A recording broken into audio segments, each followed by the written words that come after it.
Hello, Barbara Lewis here with Singing After 40. I'm very happy today to speak with Susanne Romoff about her singing.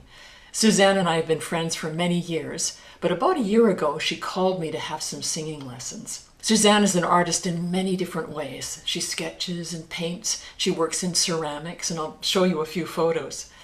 But today I'm talking with her about music. She has some fascinating ideas about the role that music plays in her life. In one lesson, she told me that songs were like a university in melody. When I spoke with her, I asked her to expand upon that. So, Susanne, songs are like a university in melody. What does that mean to you? Well, what that means to me is that I love songs and love listening to all kinds of music. Whenever I would listen to a song, it always conveyed a little message to me, and I would listen to it, either give me a point of view on something or somebody's feelings about something. But especially in the international songs, like in songs of different countries, I even learned a language because of songs. Latin Oh, really? American really appealed to me, Mexico especially. And I loved the music so much that I took a Spanish course where I started to translate the song little by little with my Spanish dictionary. I learned a language because of that. I wanted to know what they were singing about, who they were singing about, what they were feeling, etc. Also, songs have taught me about the different geographic locations of certain countries, of certain songs, and people's feelings about these places. So this How, was happening as you were when you were quite a young girl with your yes, I sister. was, yeah. Uh-huh. And my sister and I, of course, used to do these duets in the mirror with a hairbrush as In our the my mirror. That's great. With a hairbrush. Oh, that's great. I love hairbrush that. was the microphone. Of course. And also, I learned about the different instruments. Different countries have different instruments to convey emotion. There's the bouzouki, the oud, the Spanish guitar, trumpets, piano, especially the way the Cubans play the piano as a percussive, more as a percussive instrument. Violins that convey these beautiful emotions. So not only was the song important to me, which I seem to learn by heart, but the instruments, the music itself was important. So I understand now more about what you mean when you say that it's like a university. Well, we hear often that when you're learning a new language, you should listen to music because that will teach you the words that are used most often, especially in love, the romance of music. And if you want to learn a new language, you have a boyfriend or girlfriend who's of that culture. And you did that, I know. So tell us a little bit about that. Well, no, it was just that I met certain friends and joined a group of when, for example, Greek people first arriving in Canada after the dictatorship.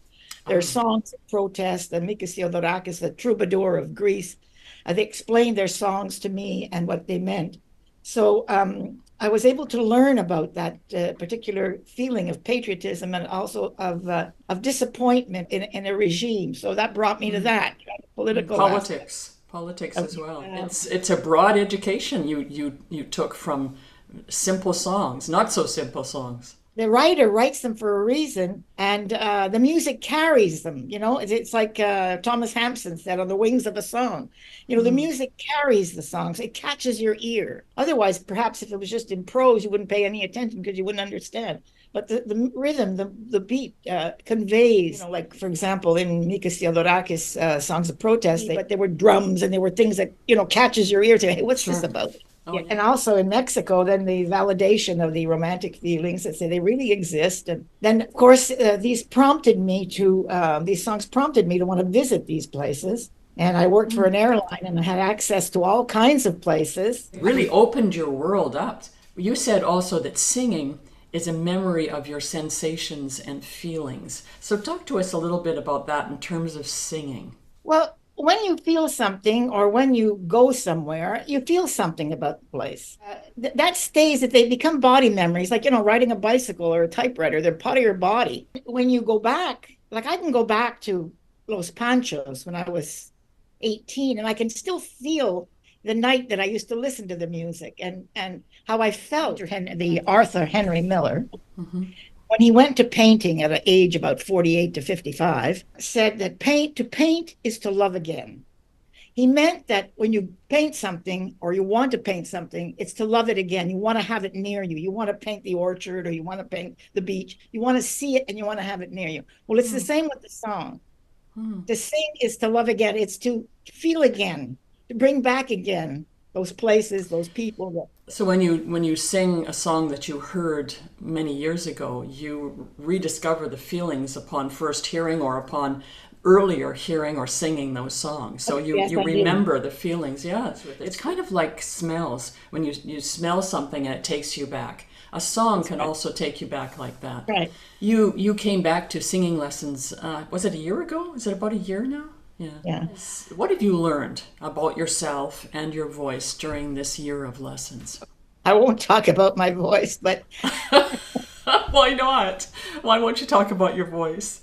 well, I don't think I'm a great singer, but I love to sing. And I remember people saying, to me when I sang at parties and things, Suzanne, just with a few lessons, you could do really well. But I took it, I was flattered. I thought I was so good that they enjoyed my singing, but I know what they meant now, What did they mean that I should exactly? take a few lessons and I would do. Well, the thing is that in my experience, you have a lot of spirit that you pour into your voice. You're a person who, unlike many others of my students, you don't like to warm up. You do it in your own way, I think. You do breathing exercises and you prepare your voice in other ways. Speak to us about that preparation of voice. Well, the preparation of voice for me is I do these sounds, the vowel sounds, and you access certain parts of the body. Is it chakras that you Chakras, yeah, talk? the Uh-huh. chakras, excuse me. Yeah. But the song comes everywhere. Like you can sing a song in the car, you can sing a song lying down, you can sing a song in a chair, you can sing a song, walking around the house. It comes from everywhere. It's part of the body. Like when I notice sometimes if you're singing or you're with a group, like you tap your foot to the song or you clap your hands to the song. Or I remember when I was much younger, we used to dance to those songs. So Of they course. incorporate Oh, themselves in sure. the body. You can't beat it. You're not aware of it until you take singing lessons. Really, it makes you more aware when you take singing lessons. Oh, Well, that's because so then I think about fascinating. just a second, I danced to that. Well, how come I remember those lyrics from way back? We danced to them. We So it danced. presses the song into your body That's memory. right. The weave of the person. Yeah, the fabric of our being. Now that you're talking about warming up your voice, do you think you could sing a little bit for us? Tanto tiempo disfrutamos de ese amor, nuestras almas se acercaron tanto así que yo guardo tu sabor, pero tú llevas también sabor a mí. Si negaras mi presencia en tu vivir, bastaría con abrazarte y conversar. Tanta vida yo te di que por fuerza tienes ya sabor a mí. You think that's not a good voice. I disagree with you there. I think that it's a voice that's of your age and it's a voice that has the richness of your experience in it. Also, the expression. Singing is not just the quality of the voice, that's certainly part of it, especially when we're younger. But as we get older, singing is also the fullness of our being. It's what we've experienced and what we know and where we're at in this moment. I mean, you do have voice quality, but you also bring to your singing so much else. I mean, my idols, I haven't attained the height of my idols. And the reason I wanted to start singing is I took someone I know sang at the Jubilation Choir, and that triggered it. That's why I called you.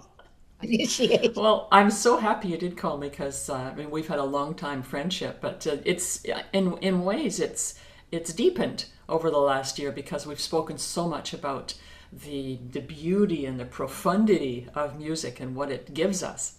So thank you so much for speaking with me today. It was really wonderful, and I hope we'll do it again. Getting to know you, getting to know all about you, getting to like you. Bye bye. Thank you.